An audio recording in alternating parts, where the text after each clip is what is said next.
Bonjour Sophie.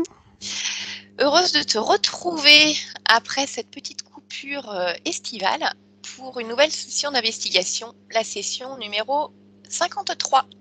De même. Tu es prête? Je suis prête. Eh bien, allez, je te laisse t'installer confortablement et puis on va faire une induction de 5 à 1 comme d'habitude. Voilà. Je t'invite à prendre une ou deux profondes inspirations pour te détendre. Je vais compter de 5 à 1 et tu vas profiter de ce décompte pour te détendre de plus en plus à chaque chiffre prononcé. 5. Laisse ton corps se relâcher complètement. Laisse la relaxation, le calme s'installer. 4. Ressens la lourdeur de ton corps, une sensation agréable. Et plus ton corps s'apaise, plus ton esprit s'allège. 3.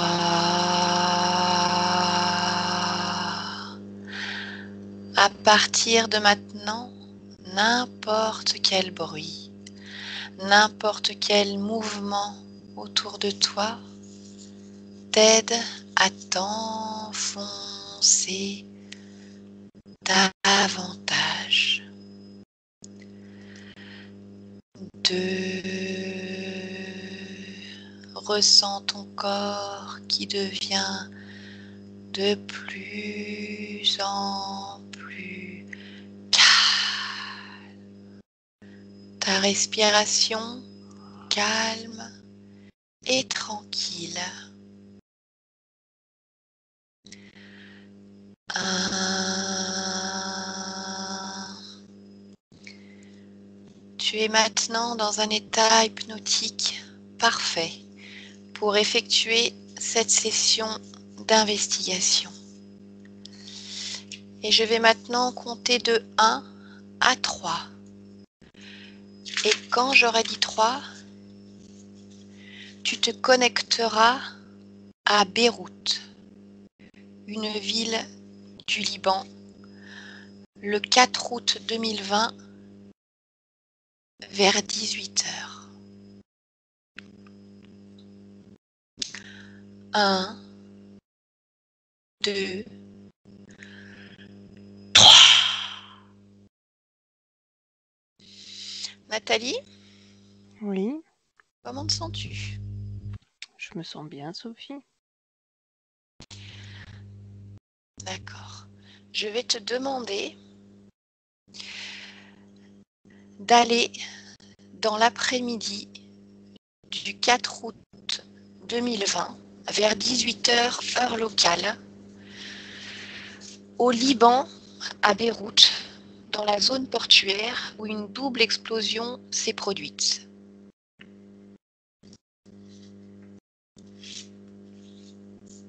Tu me dis lorsque tu y es. J'y suis. D'accord. Donc tu es cet après-midi-là, le 4 août, vers 18h heure locale. Décris-moi comment tu visualises la zone qui sera bientôt touchée par l'explosion. Il n'y a rien de particulier, il y a une activité normale. Voilà, il n'y a rien de bien particulier. Je vois une espèce de grande usine, quelque chose de très très étendu, c'est très très grand. Il y a du mouvement, mais Mouvement humain? oui, il y a un peu de mouvement humain, mais ordinaire sur une zone industrielle, quoi. Il y a rien, il y a pas, je vois pas d'attroupement, de choses. D'accord. Voilà, il y a la vie, si tu veux, normale, quoi. Suit son cours normalement. Voilà, il y a rien, tout au moins, il y a rien qui m'attire de particulier, si tu veux, qui me semble Anormal. anormal. Voilà, c'est ça. D'accord, très bien. Nathalie, Oui. connecte-toi quelques instants avant l'explosion. Quelques instants avant l'explosion et décris-moi ce qui se passe. Sur cette zone-là, sur cette zone portuaire, Exactement, sur cette zone portuaire à Beyrouth, quelques instants avant l'explosion.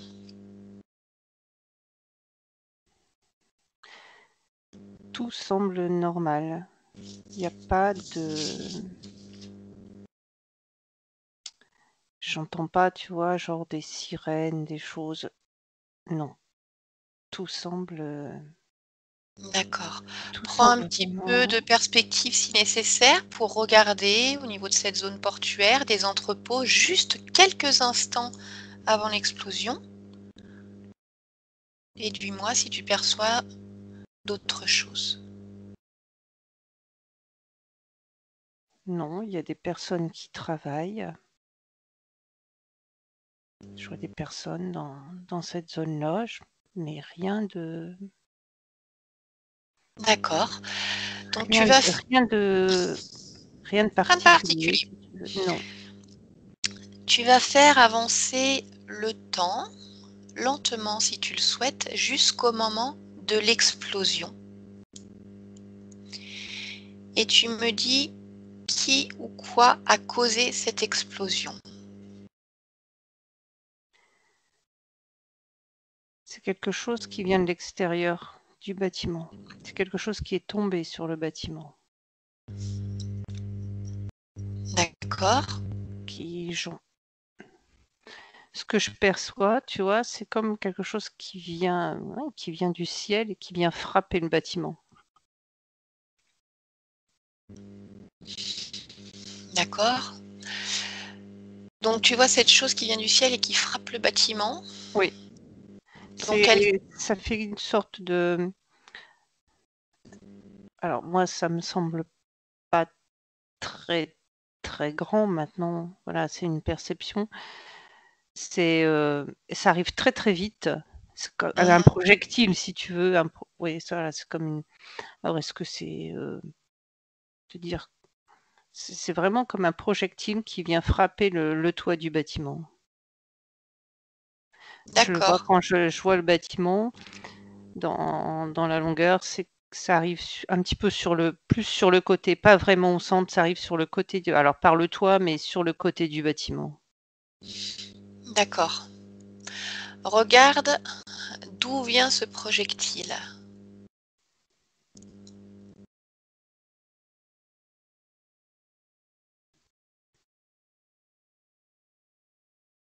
C'est quelque chose qui a été lancé.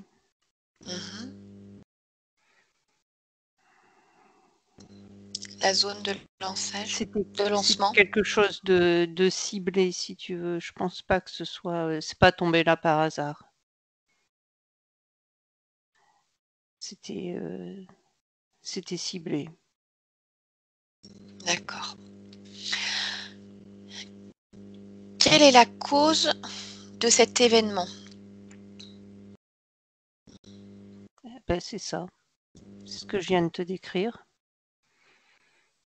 C'est cette, alors, je pourrais dire bombe ou projectile qui est arrivé là et qui a fait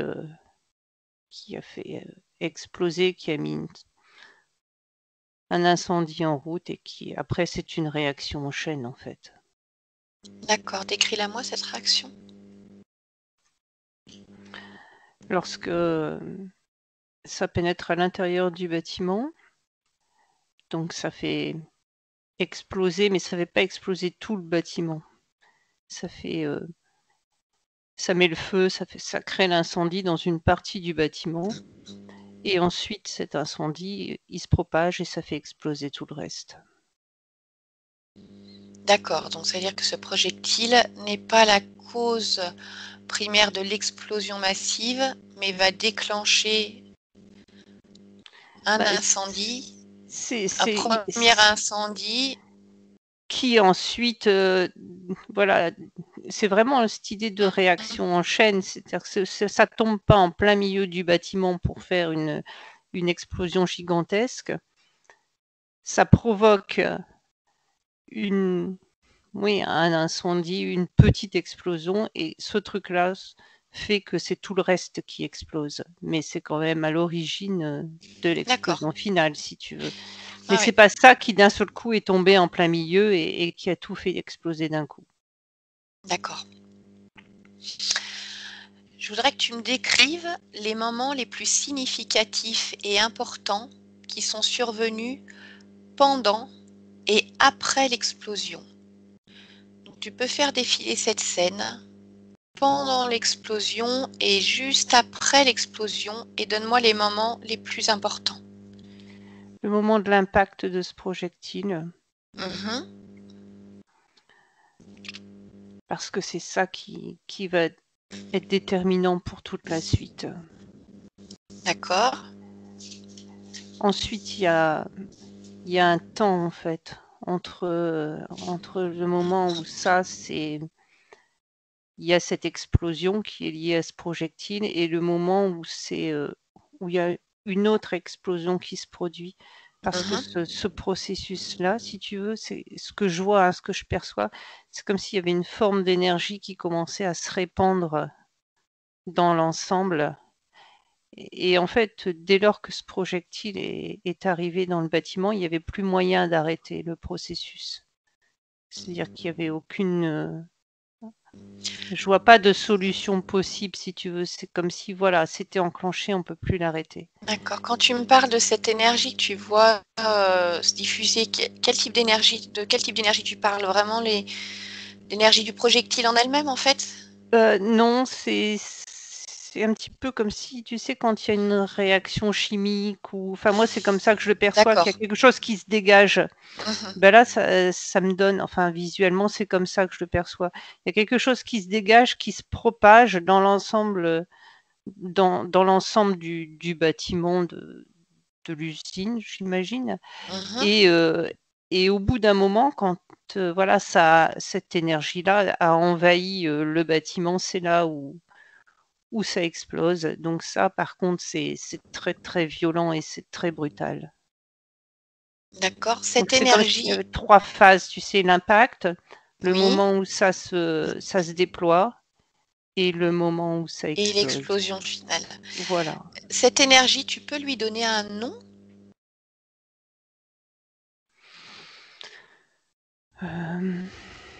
Système, je dirais, c'est le premier mot qui me vient à l'idée. Système. D'accord. Donc, on en arrive à l'explosion finale. Oui. Continue à faire avancer le temps et dis-moi s'il y a d'autres moments importants après l'explosion finale.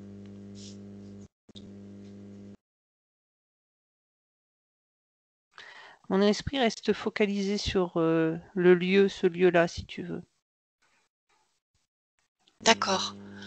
Alors, soit tu essaies de prendre les informations en restant focalisé sur ce lieu, s'il y a des informations importantes à prendre sur ce lieu pour après l'explosion.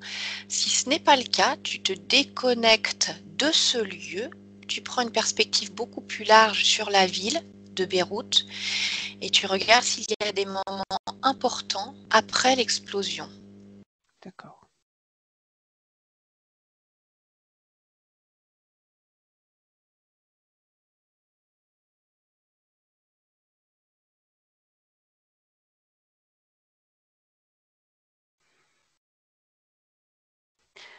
Ce que j'ai, c'est que vraiment cet endroit, c'est une cible, si tu veux. Alors, ça répond pas à ta question, mais c'est... Dis-moi quand même. Voilà, c'est ce qui me vient. C'est une cible. D'accord. Alors, déconnecte-toi complètement de cette zone, Nathalie. Enfin, tu allais dire quelque chose, donc... Non, vas-y. D'accord. Déconnecte-toi complètement de cette zone précise maintenant. Oui. Et regarde au niveau de la ville s'il y a des moments importants après l'explosion. Quelque chose de majeur. Si ce n'est pas le cas, c'est pas grave.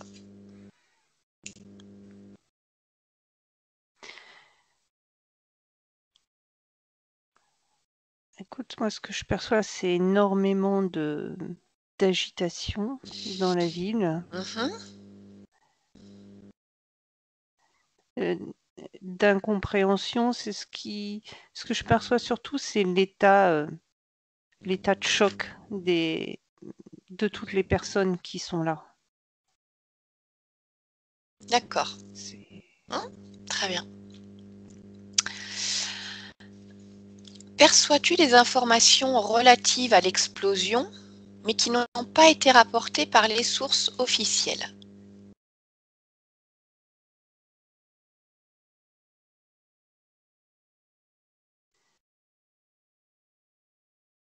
Alors moi, ce que je perçois, c'est cet élément qui est venu impacter. Et très sincèrement, je ne peux pas te dire ce qui a été rapporté par les sources officielles, mais cet élément, je le perçois nettement. D'accord, très bien. Est-ce que tu as d'autres informations relatives à l'explosion qui n'auraient pas été rapportées par les sources officielles?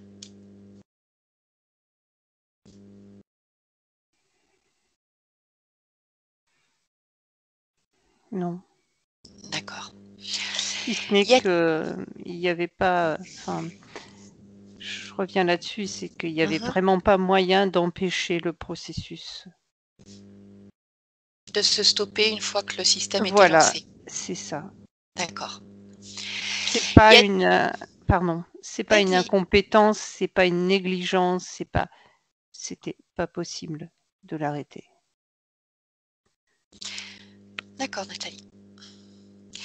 Y a-t-il eu des victimes à cause de l'explosion? Oui. D'accord. Y a-t-il une corrélation entre l'explosion et les victimes? Oui. Laquelle? La puissance de ce que ça a déployé. C'est-à-dire qu'au moment où ça a explosé, voilà, il y a eu... ça a déployé une telle force qu'il y a eu des victimes. Donc dû à cette énergie justement qui s'est dégagée suite à l'explosion? Oui, aux dégâts que ça a fait aussi. D'accord. Qu'arrive-t-il du point de vue éthérique aux victimes?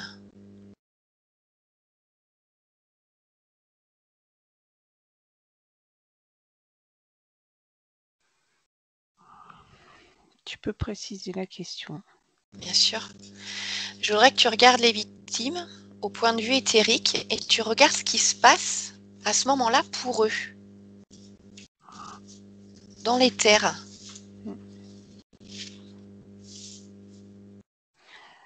Alors, ce qui est curieux, c'est que j'ai l'impression que tout se détruit. Alors ça, c'est, excuse-moi de la réponse, hein, mais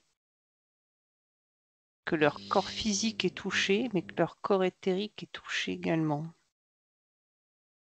D'accord. Alors focalise-toi justement là-dessus et dis-moi de quelle manière le corps éthérique est touché.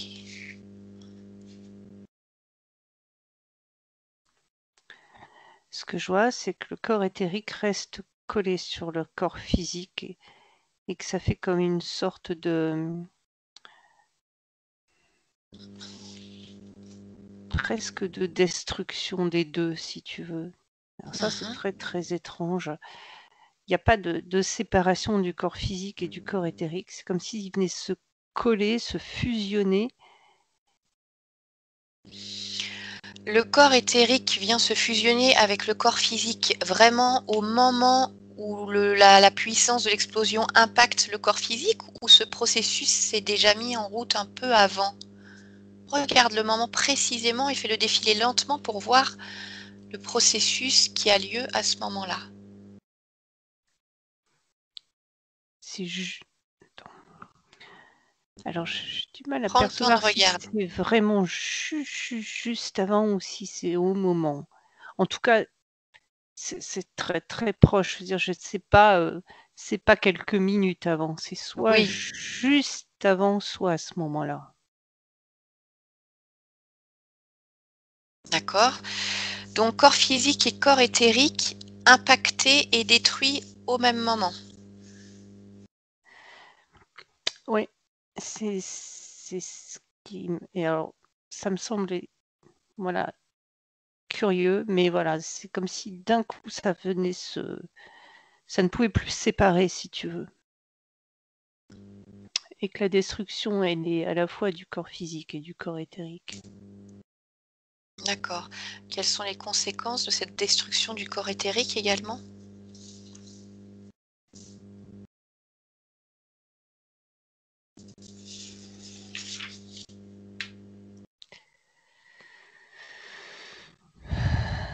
J'arrive pas à te le décrire, Sophie, désolée.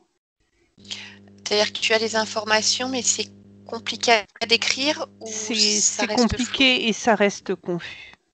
D'accord. On verra si on y revient dans la partie libre. Dis-moi quels sont les effets de l'explosion sur la zone environnante.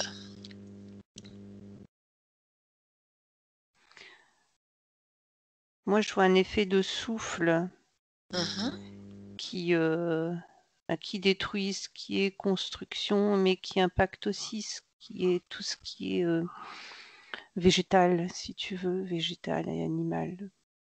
À cause du souffle, simplement?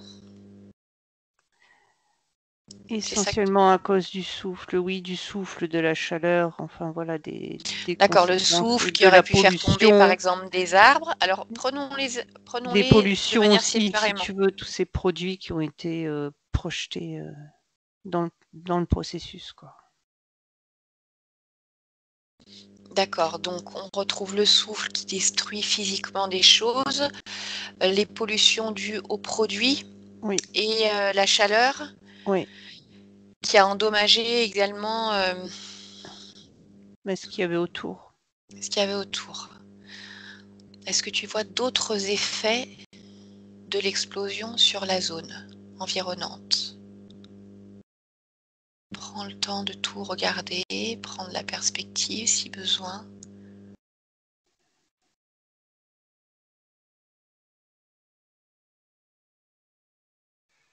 Ce que j'ai comme info, c'est zone morte, tu vois.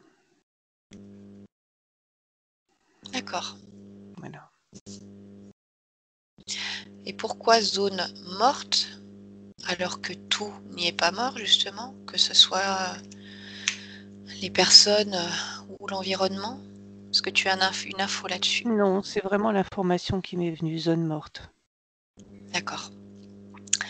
Y aura-t-il des répercussions sur la santé des Libanais? Oui. Lesquelles? Des problèmes d'intoxication, des problèmes au niveau digestif, des problèmes respiratoires, développement de maladies. D'accord. Alors, si tu veux bien, on va les reprendre les uns après les autres. Quand tu me dis des problèmes d'intoxication, qui sont Oui. dus à quoi? À ce qu'ils ont respiré, aux poussières, à tout ce qui, voilà, tout ce qu'il y avait là dans les produits, dans les D'accord. poussières aussi, beaucoup de poussières.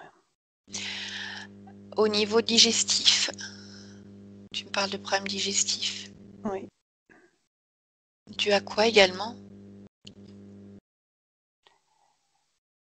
Dû à tout ce qui était chimique. Mhm. Et également dû au choc plus de manière psychologique, mais qui pourra entraîner des difficultés au niveau digestif. D'accord. Donc intoxication, problème digestif. Tu m'en as cité d'autres, Nathalie, j'ai pas eu le temps de tous les retenir. Il y aura aussi des pathologies qui vont se développer plus tard. D'accord. Quel type de pathologie? Style cancer ou tumeur, des choses comme ça. Mhm. Quel autre problème? Un problème au niveau de la société aussi. Alors, donc là, on n'est plus sur la santé, Nathalie, c'est ça? Non, c'est ça, voilà. D'accord. Est-ce que tu peux rester focalisée sur les problèmes de santé? Oui, excuse-moi. Je t'en prie.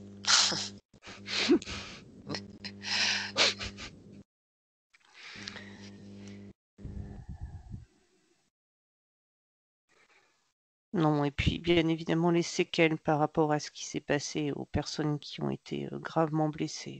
Ça, c'est les Oui. suites du. Sinon, non. Des problèmes psychologiques aussi. D'accord. Observe maintenant énergétiquement la planète Terre suite à ce type d'événement. Dis-moi ce que tu perçois au niveau des énergies. Je perçois des zones différentes sur la Terre, comme s'il y avait des couleurs. Tu sais que les couleurs correspondaient à une énergie différente. C'est D'accord. par zone. Alors, dis-moi là justement par rapport aux couleurs, les types d'énergie qui correspondent et les différentes zones que tu perçois. Je perçois tout ce qui est vraiment dans cette zone-là, mais quand même assez étendue. Je vois une couleur rouge. D'accord. Je vois plus du bleu dans tout ce qui est l'Europe, etc. L'Afrique en vert. Et c'est vraiment des énergies qui sont différentes. D'accord. Est-ce que tu peux me dire à quoi correspondent ces couleurs? Si tu te connectes par exemple à l'énergie bleue que tu vois pour l'Europe, quel type d'énergie ressort?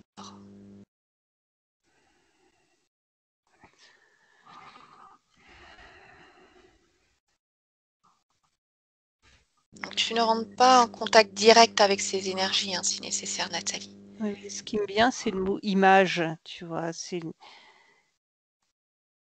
vraiment Qu'est-ce que tu veux dire par le mot image?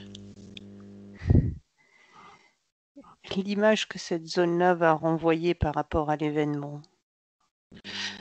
C'est-à-dire l'image que l'Europe va renvoyer par rapport à l'événement, par Oui, exemple? voilà, c'est ça. D'accord. Mais énergétiquement parlant, si on devait évaluer ça en fréquence, par exemple, Nathalie, en fréquence vibratoire, pour pouvoir comparer les différentes énergies qu'il y a, par exemple, sur l'Europe que tu voyais en bleu, l'Afrique en vert, la zone du Liban En et rouge. en rouge, comment tu les définirais? Tu veux que je donne un chiffre? Un chiffre ou un ressenti, bonne énergie, mauvaise énergie, ou à quoi sont connectées ces énergies? La zone du Liban, je vois beaucoup de colère. Beaucoup, D'accord, beaucoup de donc ça, c'est tes colère. zones du Liban et étendues. Oui, étendu, beaucoup de colère. Mhm. La zone verte, c'est plus de la peur. Et la zone bleue, très sincèrement, c'est neutre. Il n'y a D'accord, pas. C'est neutre. d'accord. Dis-moi comment cet événement est perçu et traité par la conscience collective. Voilà, connecte-toi à la conscience collective et regarde suite à un événement comme celui-ci, comment il est traité et perçu?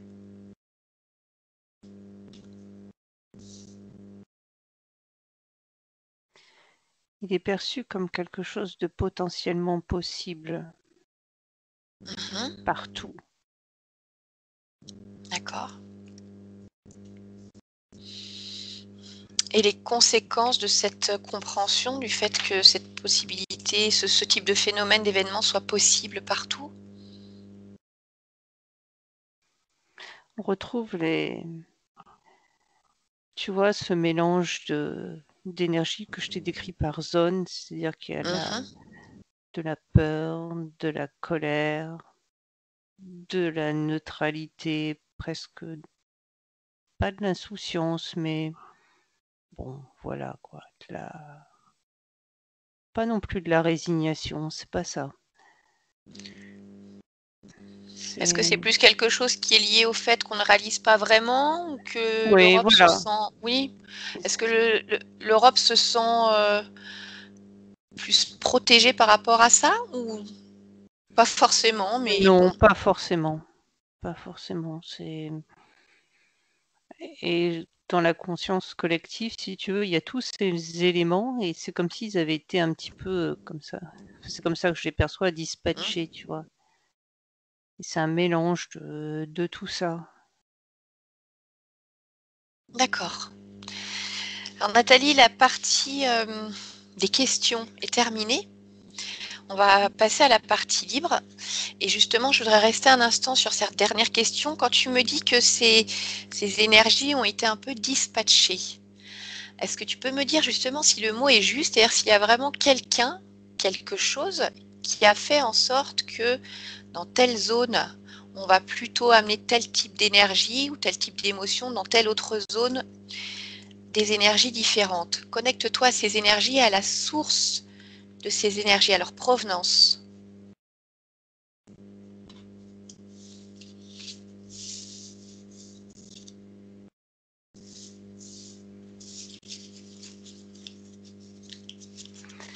La provenance, pour l'instant, je n'ai pas, mais je focalise essentiellement sur la notion de colère, tu sais, et de feu dans cette zone. Mais alors, tu vois, il y a le feu à la fois de l'explosion, mais ce que je perçois, c'est le feu dans la population, tu vois, de toute cette énergie, quelque chose qui explose, mais qui explose en même temps dans la société, dans la manière dont cette zone fonctionne. Tu sais, c'est vraiment cette notion d'explosion qui revient.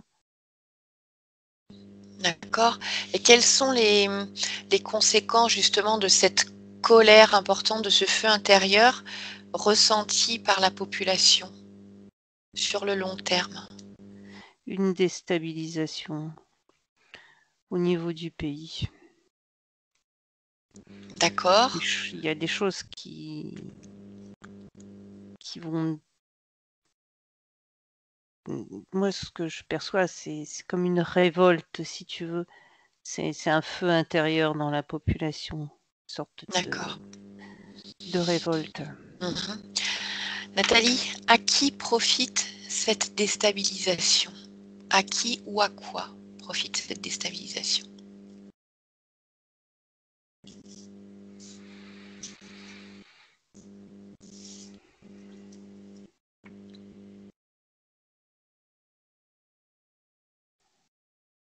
Je n'ai pas la réponse, Sophie. D'accord. Quand on parlait de l'explosion tout à l'heure, donc tu as parlé d'une première explosion due au projectile qui a dégagé une énergie qui a ensuite conduit à l'explosion principale. Oui. Qu'est-ce que tu perçois dans ces entrepôts qui a créé l'explosion principale?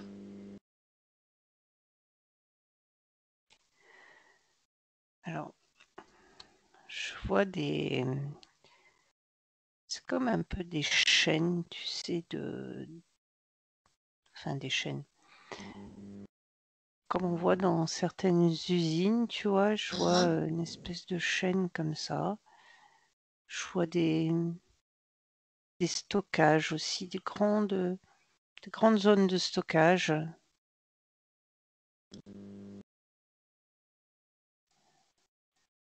D'accord, donc c'est ce qui est stocké à cet endroit-là? Je vois du stockage en tout cas.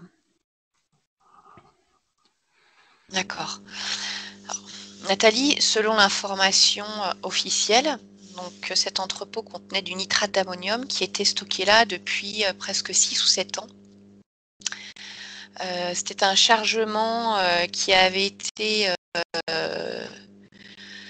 intercepté par les douanes et qui du coup était stocké là. Et ensuite, on va dire que plus aucun pays n'a voulu se charger de ce stock, car forcément coûteux de s'en charger.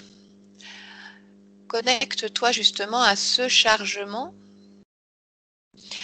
et dis-moi si il a été stocké là de manière volontaire en vue d'une quelconque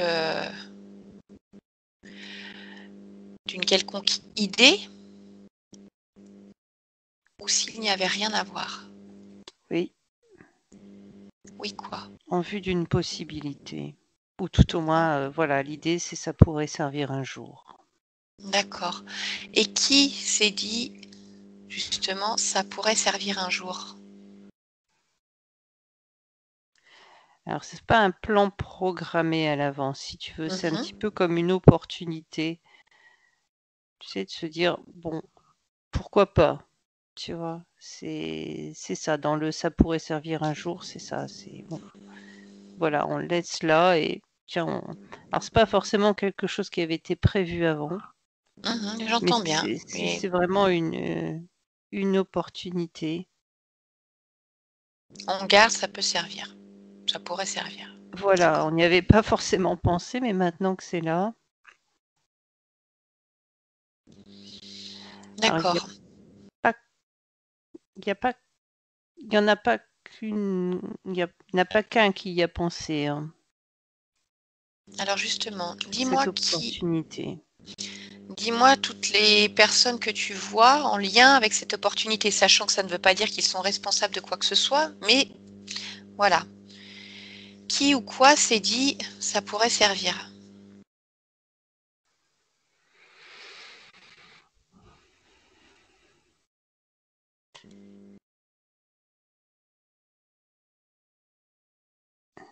Je vois un homme Mhm. qui, en fait, qui n'a rien fait pour que la situation change. Oui.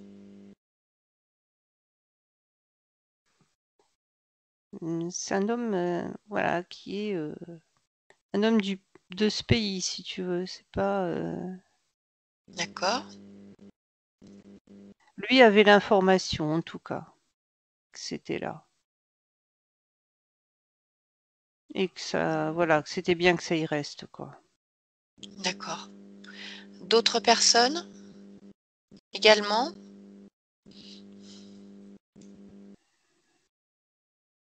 Je vois que lui pour l'instant. D'accord. Revenons un instant sur ce projectile euh, que tu vois arriver sur cet entrepôt. Oui, Je voudrais que tu te refocalises vraiment sur cet objet, Nathalie. oui. Je vois comme un. C'est presque en feu, tu sais. C'est quelque chose qui est, ouais, comme un truc de feu qui impacte. Alors, comme je t'ai dit, je vois tout le bâtiment. Alors, bon, après, gauche, droite, tout dépend de quel côté on le regarde. La perspective. Voilà, mais qui va venir impacter le côté droit du bâtiment par le toit, si tu veux. Mais c'est pas du tout au milieu, c'est vraiment sur le côté droit du bâtiment par le toit. D'accord. Tu me disais que ce projectile n'avait pas l'air très gros, mais qu'il était difficile effectivement de se rendre compte. Est-ce que tu peux mettre justement en perspective un autre objet dont tu connais la taille pour me dire Oui, pour à quoi il comparer. ressemble exactement? Alors attends, qu'est-ce qu'on va mettre?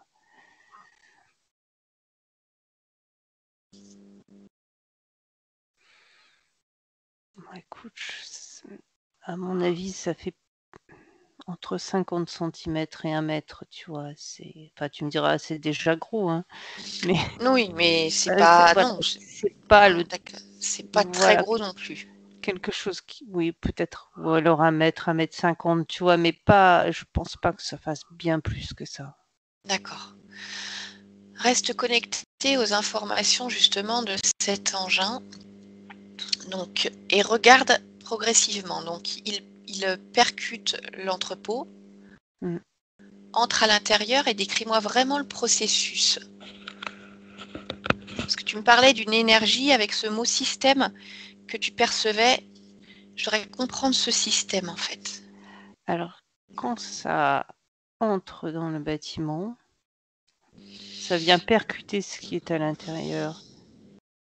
Et là, il y a des personnes dans cet endroit qui vont être impactées, bien évidemment. C'est très très rapide. Ça vient toucher des éléments qui sont dans l'usine, mais pas des produits chimiques, pas des choses comme ça, si tu veux. Ça vient vraiment impacter l'intérieur du bâtiment. Plutôt ce qui est alors technologique, tu vois, des choses qui sont installées dans ce bâtiment. Donc ça va produire une première explosion, si tu veux. Et ça va dégager une sorte d'énergie. Une explosion, Nathalie, qui produit du feu, vraiment? Là, tu perçois... là, je ne perçois pas de feu, si tu veux, sur cette explosion-là. D'accord, tu perçois C'est surtout cette énergie. chose tu vois, de mécanique, comme quand il y a des choses qui explosent, mais je vois pas de feu, de grosses explosions, tu sais, où on peut voir. Non. C'est plus destructeur, quoi, dans le sens de l'impact, mais il n'y a pas. Et ensuite, ce que je perçois, c'est une sorte, comme une onde, tu sais, qui se déploie. C'est ça c'est déjà ça que j'avais au début. Oui. Et ça, tu sais, comme quand tu vas jeter un caillou au centre d'une mare et que tu vas voir ces ondes comme ça se former jusqu'au bout, tu sais. D'accord. Et ben là, c'est comme si ça dégageait quelque chose et que ça se propageait à l'ensemble du D'accord. Donc, bâtiment. suis cette onde, justement, et dis-moi à quel moment, qu'est-ce qui se produit, justement, au moment de l'explosion principale? Le moment où cette onde rencontre autre chose qui crée, justement, l'explosion principale. L'explosion principale a lieu quand cette onde, elle s'est propagée à l'ensemble du bâtiment. Tant que ça n'a pas pris l'ensemble du bâtiment, ça n'explose pas. D'accord. Mais qu'est-ce qui fait que ça explose? Le contact avec autre chose? Ou pas? Ce que j'ai comme information, c'est que ça relie tous les éléments entre eux, tu sais. Comme si cette onde, elle permettait à tout ce qui est dans le bâtiment à un moment donné alors pas de fusionner, mais si tu veux, de réagir. C'est ça l'idée. Et c'est D'accord. ça qui produit l'explosion. Donc, dis-moi si je comprends bien, Nathalie, est-ce que tu es en train de me dire, de ce que tu perçois comme information, que même si l'entrepôt avait été vide de tout produit chimique ou autre, ce simple système aurait permis quand même une explosion? Non. Non, ça nécessitait quand même la présence d'autre Voilà. chose. Ça nécessitait la présence d'autre chose. D'accord. Donc maintenant que nous comprenons un petit peu mieux justement la mécanique, on va dire, de l'explosion, je voudrais qu'on revienne justement à la source de ce lancement de ce projectile. Tu peux faire machine arrière avant son explosion et tu suis justement le projectile et tu retournes au moment de son lancement. quelques instants avant et tu me dis où nous sommes et ce que tu perçois.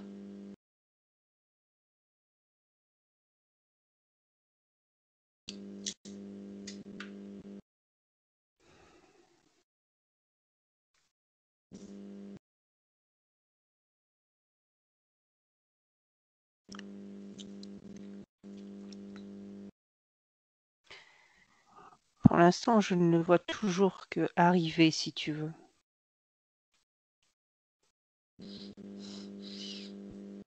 D'accord. Pas d'informations sur sa source. Non. Un nom, une couleur, un ressenti. Un mot, c'est largage.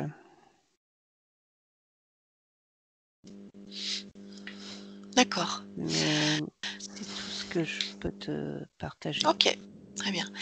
Nathalie, pourquoi cette zone-là a été choisie comme cible?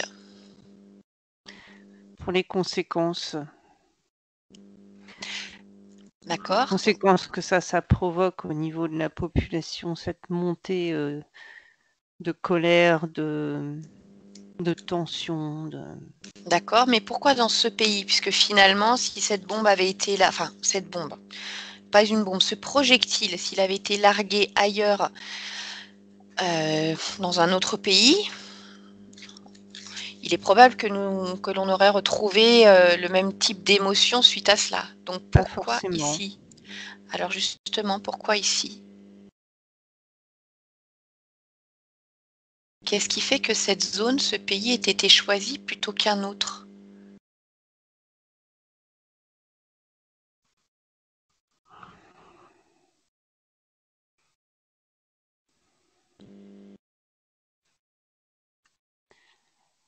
Il y a quelque chose qui devait être très, très, très marqué, très violent dans ce pays.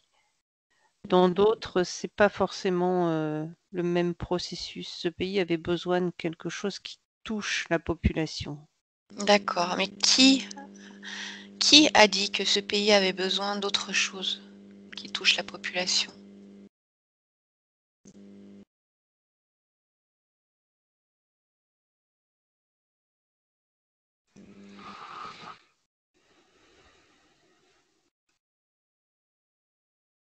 C'est pareil que pour le projectile, j'ai pas l'info. D'accord. Suite à cette explosion, la France a réagi, on va dire très rapidement, et a été présente sur le site et sur les lieux.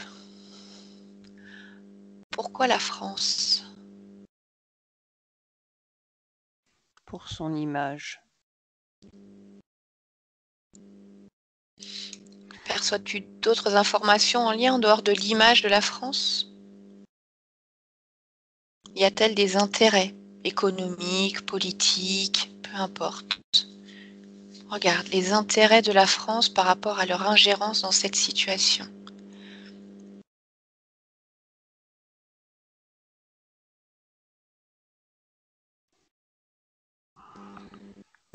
Très certainement des intérêts économiques.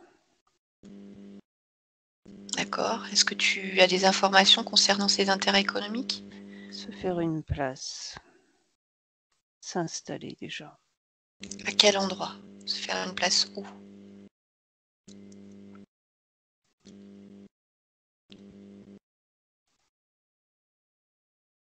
Ce que j'ai, c'est au niveau médical déjà. Au niveau médical? Des intérêts, voilà, au niveau médical, pharmaceutique. D'accord. Est-ce que tu peux m'en dire plus?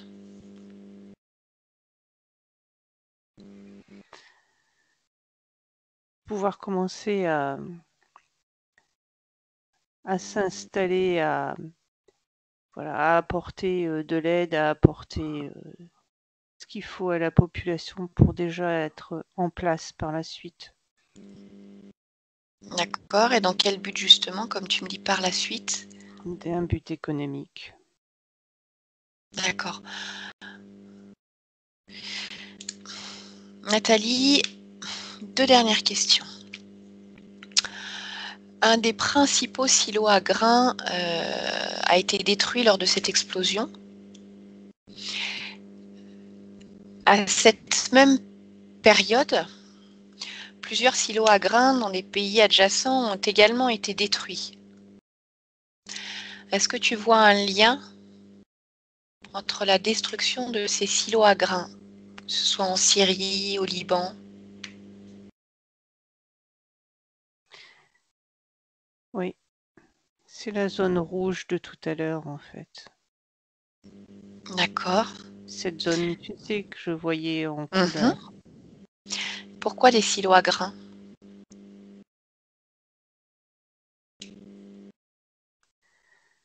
Parce que ça touche aux besoins essentiels de la population. La santé, la nourriture, la sécurité. D'accord. C'est ça qui peut mettre le feu à toute une population. D'accord. Regarde quelle personne ou quelle organisation est responsable de l'explosion de ces silos à grains et dis-moi si ce sont les mêmes dans les différents pays ou non.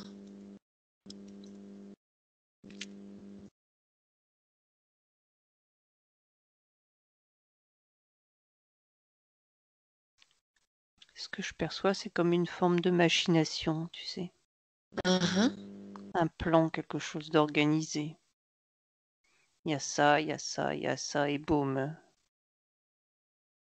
D'accord. Avec une personne à la tête de cette organisation où tu vois plusieurs systèmes en place par rapport à ça. Je vois une personne essentiellement à la tête de cette organisation, dont le but est vraiment de mettre le feu à tout ça. C'est comme un projet, un plan. C'est encore un homme. D'accord. Une personne liée à un pays en particulier, pas de pays spécifiquement, vraiment liée à la personne en elle-même et à Lié à d'autres ses organisations. propres intérêts, je dirais. D'accord. Ça ne veut pas dire qu'elle appartient pas à un pays, mais c'est plus. Elle ne le fait pas spécifiquement pour son pays, pour C'est ses pas. propres Voilà. intérêts en lien Voilà. avec d'autres. Plus une organisation, si tu veux, qu'un État. D'accord. Est-ce que tu as des informations concernant des destructions d'armes au moment de cette explosion au Liban, à Beyrouth? Oui ou non? Non. D'accord. Nathalie, tout à l'heure, tu me parlais au moment d'explosion donc de la destruction du corps physique et du corps éthérique en même temps. Oui. Donc, est-ce que tu peux regarder au moment de la mort de quelqu'un, mais qui n'est pas dû à cette explosion, ce qui se passe au niveau du corps physique et du corps éthérique, et que tu m'expliques justement la différence entre les deux? D'accord.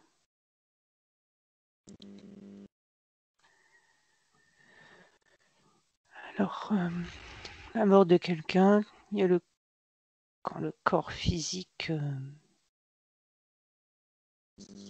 meurt, on va dire. Ce que je vois, c'est qu'il y a une séparation au niveau du. Il y a plus un mouvement de séparation du corps physique et du corps éthérique. D'accord. Là, par rapport à ce que je te décrivais, ce que je vois, c'est qu'à d'un coup, tu sais, c'est comme si. Alors, tu sais, quand quelque chose. Comment je pourrais dire? Tu vas mettre un morceau de plastique sur un fer à repasser. Tu vois ce que Oui, ça fait? d'accord. Comme ça. Et ben là, c'est ça que je perçois. D'accord. Alors pourquoi justement les victimes de cette explosion ont vu leur corps physique et leur corps éthérique détruits au même moment et de cette manière? Alors, je ne Qu'est-ce sais qui a pas si ce sont toutes causé, les victimes, mais voilà, ce que j'ai perçu, c'est ça. Il faudrait certaines en tout cas que tu as vérifier. Oui, perçues? voilà. Alors, prends cette information déjà pour commencer. est-ce que la majorité des victimes dues à l'explosion à Beyrouth le 4 août ont vu leur corps physique et leur corps éthérique se coller et être détruits au moment de l'explosion? Donne-moi un chiffre, un pourcentage.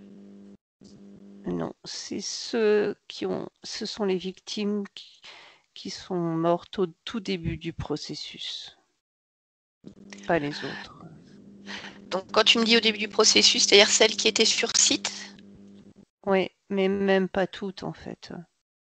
D'accord. Je Et alors, regarde. pourquoi sur certaines, justement, ce processus a eu lieu? Destruction corps physique, corps éthérique. Qu'est-ce qui cause C'est quand il y a eu ce phénomène? l'impact avec ce projectile. C'est celles-là qui ont eu le corps physique et le corps éthérique qui a été détruit en même temps. D'accord. Et qu'est-ce qui fait justement que les deux ont été détruits en même temps? Regarde si c'est dû vraiment au projectile en lui-même, à l'énergie dégagée, à la violence de l'impact?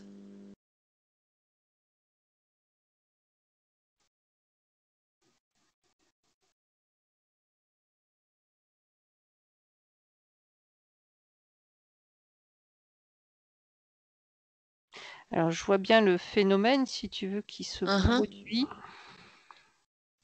Par contre, la cause, j'ai les deux informations. Voilà, c'est lié à ce début de processus, si tu veux, quand il y a au moment de l'impact. Et de l'autre côté, j'ai cette vision où les deux se fusionnent, mais je n'ai pas le lien, si tu veux, pour l'instant, qui va entre les deux. D'accord. Et les conséquences de cette destruction du corps éthérique et du corps physique pour ces victimes-là, qu'est-ce qui se passe du coup? Si le corps éthérique est détruit?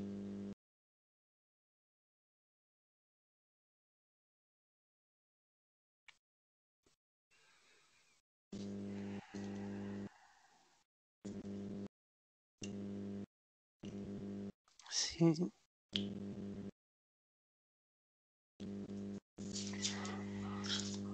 forme d'anéantissement de... Enfin, je n'arrive pas à mettre... Ça reste... En principe, il y a la disparition, si tu veux, du corps physique. Et alors là, ce qui est étrange, c'est que il n'y a pas de... Ils sont à la fois détruits, mais il n'y a pas de disparition en elle-même. C'est comme si ça restait tout le temps fusionné, quoi. Tout le temps... Le corps physique et le corps éthérique? Oui, et pourtant... Enfin voilà, c'est J'entends bien, assez le corps physique est bizarre. détruit, j'entends bien, mais pour autant, tu C'est comme les si, ressens voilà, il y encore avait cette ensemble. information que ça restait tout le temps, si tu veux, comme ça. Il y avait pas... Ça reste tout le temps comme ça, voilà. D'accord. Alors C'est figé dans cet état, quoi. prends une victime justement qui a ce corps physique et ce corps éthérique fusionnés. Voilà, tu te connectes à elle visuellement uniquement et tu me dis ce qui se passe justement après la mort. Normalement, il y a tout un processus qui s'enclenche justement en vue ou pas d'une éventuelle réincarnation, en tout cas d'autres expérimentations. Eh ben là, Qu'est-ce c'est qui pas se passe dans ce possible. cas-là? Là, c'est pas possible. C'est D'accord. figé en l'état. C'est vraiment ça. Tout est figé en l'état. Et ça reste comme ça. Ça reste comme si le corps était gardé les informations du corps physique, restait, voilà, D'accord. figé là, Pour comme autant, donc il y a toujours cette conscience à l'intérieur de ces corps physiques et corps éthériques. Nous sommes bien d'accord? ça. D'accord. Donc ces personnes-là sont amenées à, entre guillemets, errer dans cet état sans pouvoir évoluer d'une manière ou d'une autre? J'ai même pas la notion d'errance. J'ai vraiment la notion de figé à l'endroit même. C'est-à-dire, c'est là, ça reste là. C'est là. Errance, dans la notion d'errance, tu as déplacement, tu vois. Oui, que là, tu n'as même pas cette notion-là. D'accord, très bien. C'est bloqué là, comme ça, dans cet état, à cet endroit. Est-ce que ce phénomène-là, Nathalie, peut arriver en dehors de cette explosion-là avec ce projectile? Dans d'autres cas? Cherche des informations dans l'éther à ce niveau-là. Si tu vois d'autres cas où le physique et l'éthérique ont fusionné et restent en l'état sans pouvoir expérimenter autre chose.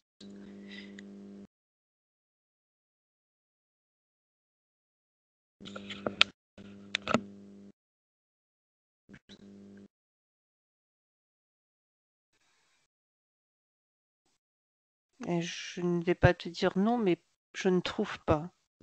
Tu n'en trouves pas, d'accord? Voilà. Est-ce que cette fusion des corps physiques et corps éthériques, est-ce que c'est quelque chose qui était préparé, voulu par les personnes ou l'organisation qui ont créé ce projectile qui a dégagé cette énergie? Non. Non, c'est arrivé comme ça. D'accord, très bien.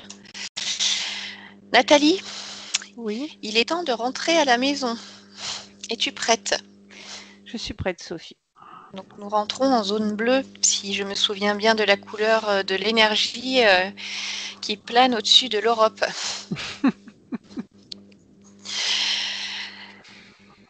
Donc Nathalie, je vais compter de 1 à 3. Et à 3, tu seras revenue dans l'instant présent, chez toi, ici, en 2020, parfaitement réveillée et pleine de vitalité. À 1, tu ressens une sensation de bien-être, de légèreté et de dynamisme dans tout ton corps. Une sensation de sérénité. Et je vais te demander de te déconnecter maintenant de toute source d'information, de toutes images, de tout ressenti.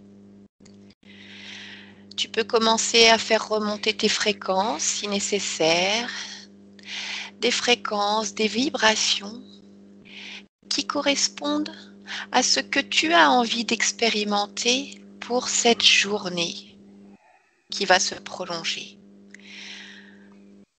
Continue à bouger tes membres, tes mains, tes pieds et à sentir cette énergie pétillante et colorée circuler dans tout ton corps de la manière la plus agréable que tu le souhaites. Et à 1, Nathalie, tu te déconnectes e tu ouvres les yeux. Benvenuto a questo nuovo video di Disclosures.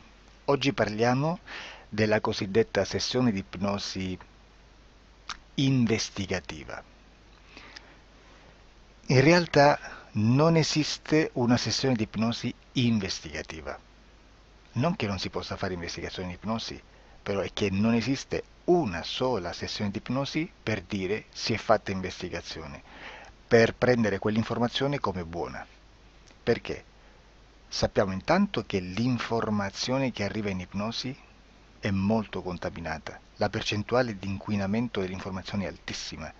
Pensate a questa informazione che viaggia per tantissime dimensioni, attraversa densità, passa per coscienze che volontariamente o involontariamente possono distorcerla e poi arriva infine alla persona che sta in ipnosi, che ha una coscienza, ha una mente, ha un'esperienza e interpreta questa informazione secondo la sua struttura mentale, secondo le sue credenze, che per quanto si possa essere più o meno liberi mentalmente, liberi pensatori, sempre c'è una parte subliminale che interpreta in base all'educazione ricevuta, alla cultura e perché no, anche tutte le esperienze di esistenze passate che ancora lasciano un segno in noi. Per capirci, è come se dovessimo parlare con un'altra persona immersi nell'acqua, a qualche metro di distanza, cercando di utilizzare un mezzo, che è quello della corda vocale, che è fatto per produrre suoni da trasmettere nell'aria. Noi stiamo utilizzando questo strumento per far passare un'onda sonora nell'acqua o in un liquido. Chiaramente il suono viene completamente distorto, sempre ammesso che sia per il nostro corpo facile e non difficoltoso poterlo fare senza avere dei problemi come ingurgitare acqua o eccetera. Ma non solo. Supponiamo che per questo tipo di comunicazione utilizziamo anche due lingue diverse, per esempio un italiano e un russo o un giapponese. Per quanto possiamo anche interpretare il labiale, non possiamo capire quello che ci sta dicendo, perché la lingua è diversa.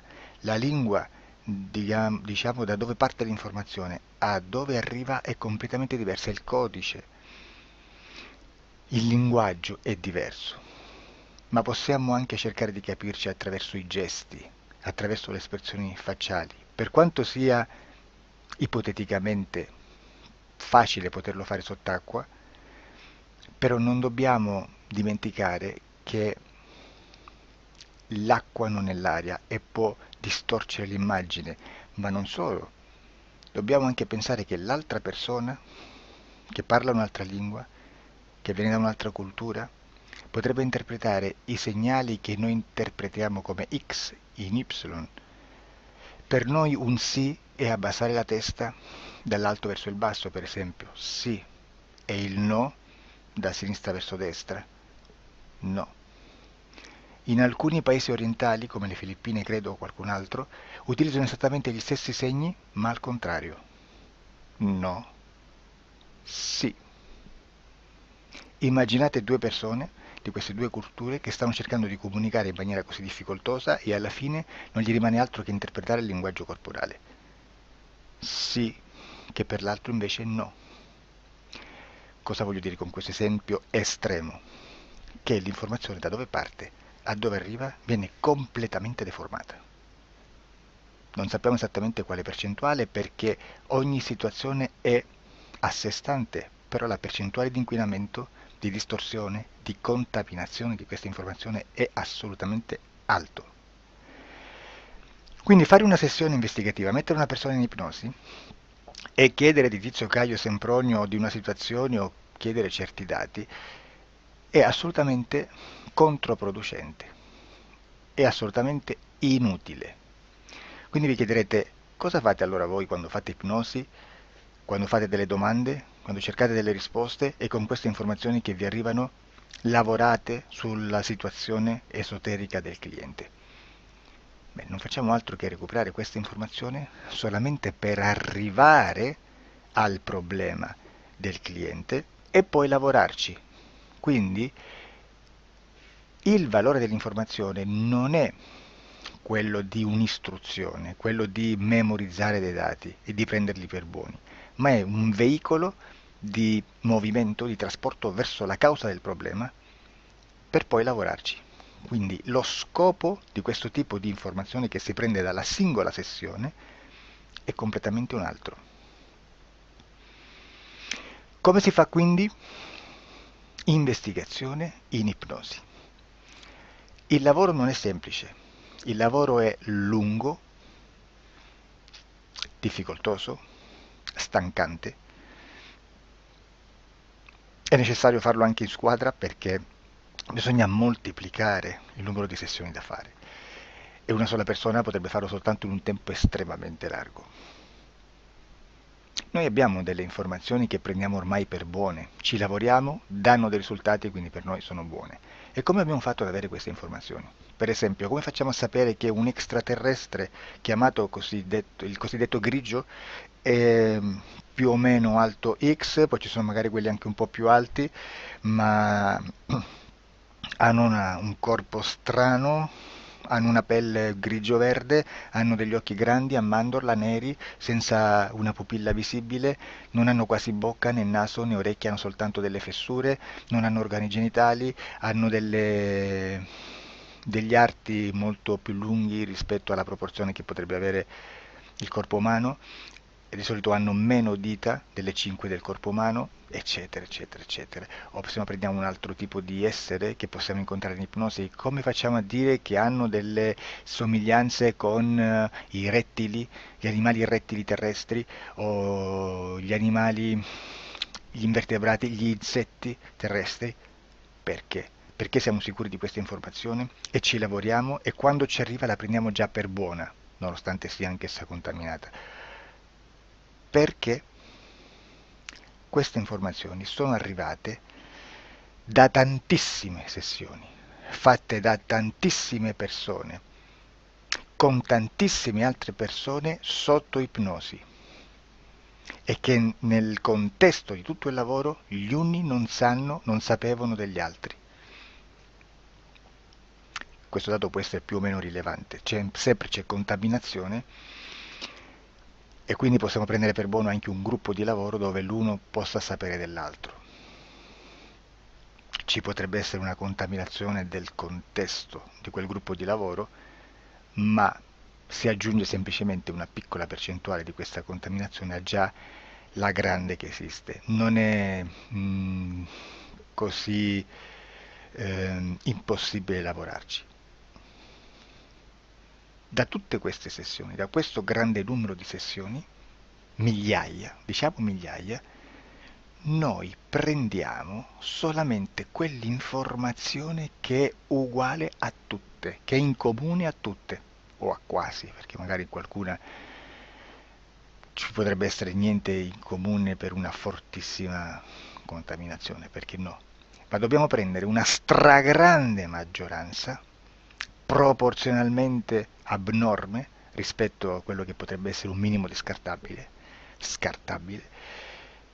e lì possiamo prendere per buona questa informazione. Quindi se noi su 10.000 persone diverse, con operatori anche diversi, in cui in ogni sessione vediamo un essere che più o meno ha le stesse caratteristiche del grigio o dell'insettoide, a forma di mantide religiosa, o il rettile a forma di lucertola, per esempio, di serpente o di quello che sia, o se vediamo il pianeta Marte più o meno di colore rosso, o se vediamo dei sotterranei eterici, non fisici, nel sottosuolo terrestre, soprattutto sotto le grandi città, dove c'è concentrato molto potere, molta energia di questo tipo, e che più ne hai più ne metta. Se vediamo degli impianti che hanno certi tipi di funzioni, certi tipi di forme in certe parti del corpo, e questa informazione la ritroviamo tutta o quasi in tutte le sessioni fatte, eseguite, realizzate da tanti anni a questa parte, significa che quella è una informazione affidabile. E vi posso garantire che stiamo parlando di una percentuale bassissima. Su un 100% staremo, credo, forse più in basso di un 2-3%. Immaginate, tutto il resto è spazzatura, è informazione spazzatura. Sì, spazzatura.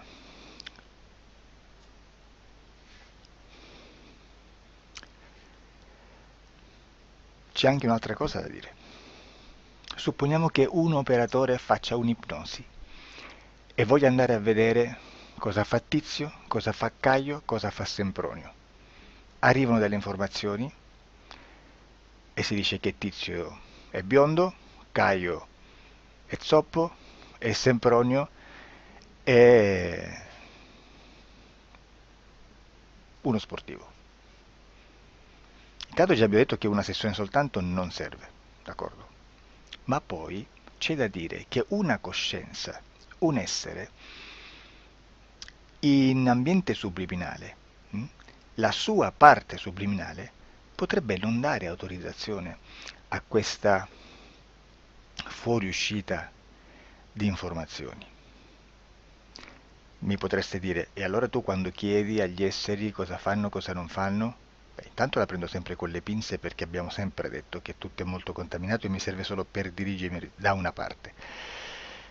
Ma c'è anche da dire che se un essere interferisce con l'altro, ha aperto un canale di comunicazione a cui non può ovviare, a meno che non lo recida, non lo annulli.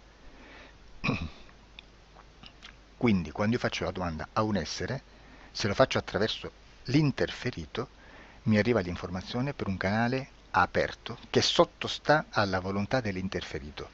Sulla volontà dell'interferito parleremo in un prossimo video disclosures. Però, se io voglio fare un'investigazione sopra Tizio, Caio e Sempronio che non hanno nessun collegamento, nessuna interazione e nessuna interferenza con il soggetto con cui io sto realizzando l'ipnosi, non è detto che mi arrivi questa informazione. Assolutamente. Potrebbe esserci completamente un muro. Come potrebbe esserci informazioni perché quell'altra parte potrebbe autorizzare comunque. Ma non è detto. E comunque quando ci arrivano informazioni, in una situazione di non interferenza o non interazione, non possiamo sapere esattamente se sono informazioni che ha autorizzato la parte subliminale dell'altra persona o dell'altro essere, o qualche altro essere, qualche altra entità furba, approfitta della situazione, osserva quello che sta succedendo, si mette in mezzo, si fa passare per l'altro e dà informazioni, ovviamente distorte, prima perché poi non è detto che debba conoscerle, e anche se fosse potrebbe manipolarle a sua volontà e a suo vantaggio. E quindi immaginate che situazione ridicola ci si viene a trovare, in quale situazione ridicola ci si viene a trovare in questi casi. Da qui si vede quando un operatore riesce a utilizzare l'informazione in ipnosi come per lavorare su un soggetto. Da qui l'osservatore attento delle sessioni di ipnosi riesce a capire se quell'ipnosi è un'ipnosi affidabile, un'ipnosi con un livello di informazione certa, con una alta percentuale di informazione certa. Non vi nascondo che in futuro potrei anche impostare un lavoro per decifrare che livello di certezza di informazione c'è in un'ipnosi, analizzandola e spiegando il perché, spiegando i meccanismi di analisi di un'informazione in ipnosi, che poi anche è molto istintivo.